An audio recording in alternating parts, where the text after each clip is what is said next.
And that just takes me 2 minutes, just 2 minutes when I wake up. When you do those every day, you'll start to develop a new behavior. We can change our habits. We can develop something we call deliberate conscious evolution. All of the latest research shows that it takes an average of 66 days. In the old days, it used to be 21 days, but that's just because of old book back in 1970s called Psycho-Cybernetics. Maxwell Maltz, he noticed that when people had facial reconstruction done through plastic surgery, that even when they looked in the mirror after the surgery, they didn't see a change. And it took about 21 days for them to start saying, oh wow, okay, I can see some differences. And he realized that it wasn't the eyes that see, it's the brain that sees. So the brain shifts through repetition. So when we talk about how do we create rituals or how do we change habits that last, the first thing is to have a different expectation than I'm going to change in a day or a week or in 21 days. Whenever I try to change anything, my number one rule is 100 days or I don't even start. It's a 100-day commitment. The expectation of following through, I make pre-commitments in advance. So if I say, let's say I'm going to stop drinking coffee. I say, okay, I'm going to stop drinking coffee. I commit to it for 100 days. And then I write out, well, what will you do in the morning when you wake up and you want a coffee? What will you do when you're at a restaurant with friends and everybody's having a coffee? What will you do? So you counter any of the behavior when you know the trigger is going to happen. Every habit has 3 parts to it. There's something that triggers the emotion, there's the behavior, and then there's the neurological and biological reward. So when you understand the habit part of any ritual, you understand that because we are conditioned a certain way, we're going to have a trigger. Whether it's a flower, whether it's waking up, whether it's a girl or a guy or children coming home, it triggers a response in the brain or reaction in the brain. Well, if we change the behavior over the course of 100 days, we'll still get the reward. And if we pre-commit to what we're going to do when we say, maybe today I'll have the coffee and tomorrow I won't. Well, if you pre-commit in advance that you're not going to take that action, then that's step 1. Step 2 is when you have the trigger, if you interrupt the behavior for 1 or 2 or 3 or 4 minutes, you interrupt the neural pattern in the brain also. So you come up with strategies. Is when I feel like having a coffee or dessert or the pizza, then here's what I'm going to do instead for 5 minutes, and that way I can interrupt the pattern. If you do that long enough, you'll start to develop a new neural pattern, you'll start to develop a new behavior, and if you do it for at least 66 days, but preferably 100 days, you'll start to develop a new way of thinking and being and doing that will overshadow the other pattern in the brain.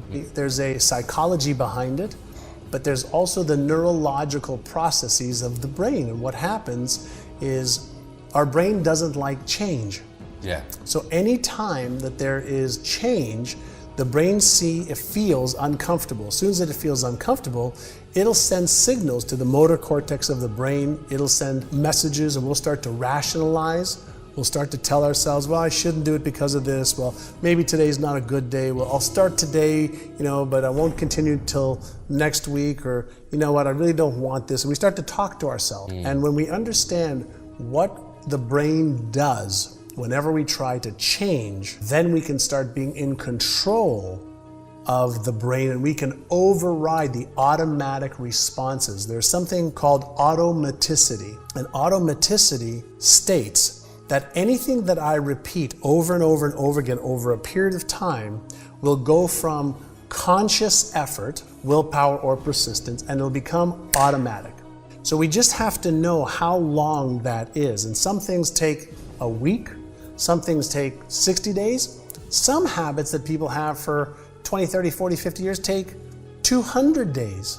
And so you start off with a 100-day window, and you ask yourself, am I willing to give a little bit of effort for 100 days to remove this destructive either thought pattern or destructive behavioral pattern in order for me to have something greater and better than what I have right now?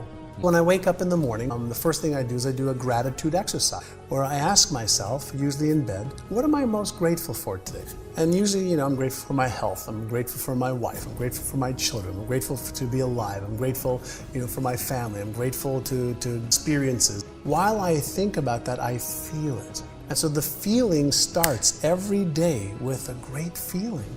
And then I go to exercise to take care of my body. Usually 1 hour, I just do it to give my body the physical exercise. Then as soon as I finish my exercise, so then in my gym, I have two things. I have a vision board for my physique and my body and my health, but then I also have something called an achieved board. Some of the things that I achieved in the past. So before I go into my meditation, I look at my achieved board. I get emotionally associated with it to remind myself that when I set my mind to achieve something, I can do it. Most people focus on what's not working. This isn't going well. This didn't work. I want to remind myself every day of look how many things I was able to accomplish by being clear, by being passionate, by using these rituals. And then I look across, because I have a mirror in the gym, and I say, I love you the way you are. I accept you just the way you are, with all of your skills and passion and faults and insecurities and doubts and fears. I accept you just the way you are. Most people don't realize that they are not their brain, that their brain is an organ. No different than your heart, no different than your legs, no different than your hand. And since we're not our brains, we can learn how to use the different parts of our brain. But for the first time in the history of our species, hundreds of thousands of years on the planet, we're finally, in the last 10, 12 years, able to look a little bit inside the brain. And there's more circuitry in your brain than there is in all the telephones connected in the whole world. There's more circuitry in your brain than there are stars. And so when you start to go, wow, there's some real power within me, and if I learn how to use it a little bit better, maybe I could be happier, healthier, wealthier, have more purpose, have more meaning in my life. And so when you start to realize that you have so many gifts on top of the challenges that we all have, everybody has problems, everybody has things they're insecure about, they don't have confidence around, they don't have certainty. But that's everybody. So the key is to understand that, we have an amazingly powerful tool that creates our reality, and we're able to teach it to look for and find what we want it to create. So reality doesn't exist outside of here. We're in the field of everything, and we can teach our brain to see things that we didn't see before.